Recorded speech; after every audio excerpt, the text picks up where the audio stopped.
tu veux du pissenlit aujourd'hui? Les Halles, c'était d'abord cette clameur qui montait dans la nuit. André, tu mets 120 kilos au lieu de 100 kilos. Alors, grouille-toi un peu, toi. Alors, des oignons, là. Michel, Des femmes et des hommes à la langue bien pendue qui nourrissaient Paris. Minuit, la marchandise arrivait de toute la France, viande, poissons, fruits et légumes.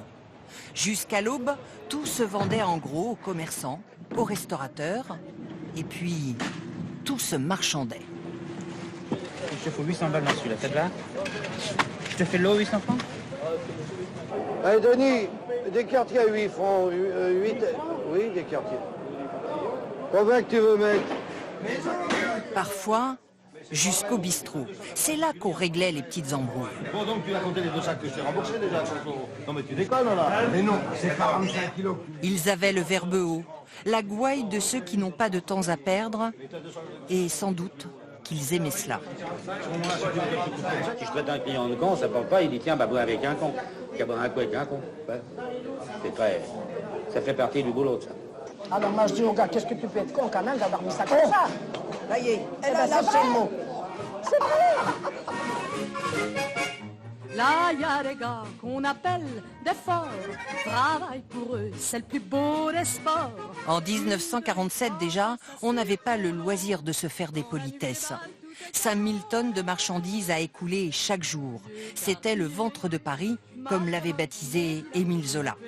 Ce marché niché au cœur de la ville, sous les halles bâties en 1873 par Victor Baltard. 10 pavillons de fer qui regorgeaient de quoi nourrir les Parisiens du plus riche au plus indigent. Vers 9h, c'est au tour des ménagères, tandis que pour compléter leurs maigres ressources, d'humbles vieillards récupèrent de quoi faire une soupe.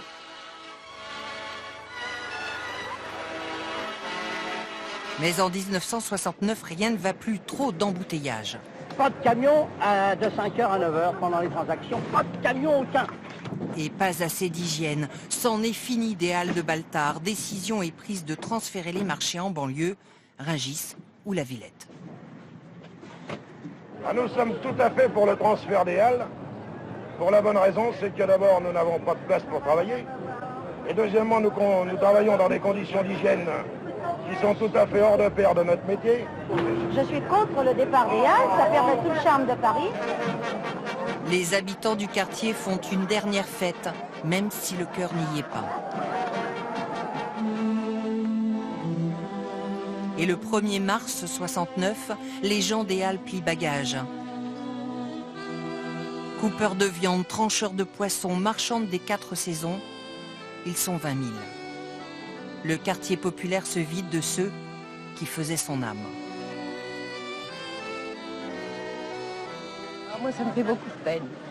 J'habite ici depuis 1924 et ça me fait beaucoup de peine. 1971, on démolit Baltard. C'est une honte, ça. Il s'était bien rincé la dalle sous les halles. Mais voilà qu'elles se font la malle, les halles. On devrait construire des immeubles, des appartements, des bureaux, des espaces verts. Et voilà ce qu'ils ont eu. Un trou béant pendant 10 ans. En 1974, la cavalerie débarque dans le trou des Halles. Une parenthèse réjouissante d'un western tourné par le réalisateur Marco Ferreri dans cette cicatrice parisienne.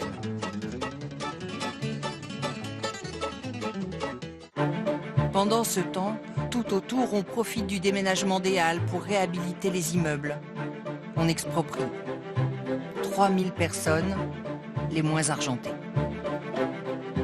Aussitôt qu'ils étaient partis, paraît-il, ils ont enlevé les portes, les fenêtres et ils ont tout saccagé. Et voilà. Vous n'avez pas voulu aller voir? Oh non.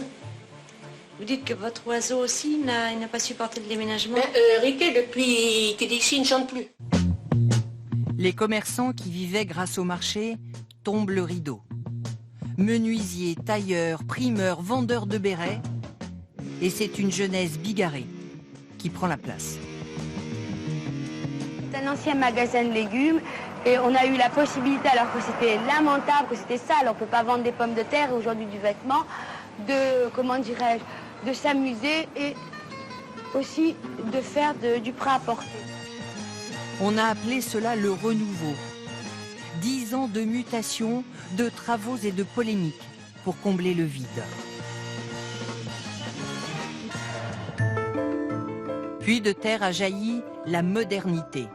1979, le Forum des Halles, un temple du commerce et des transports.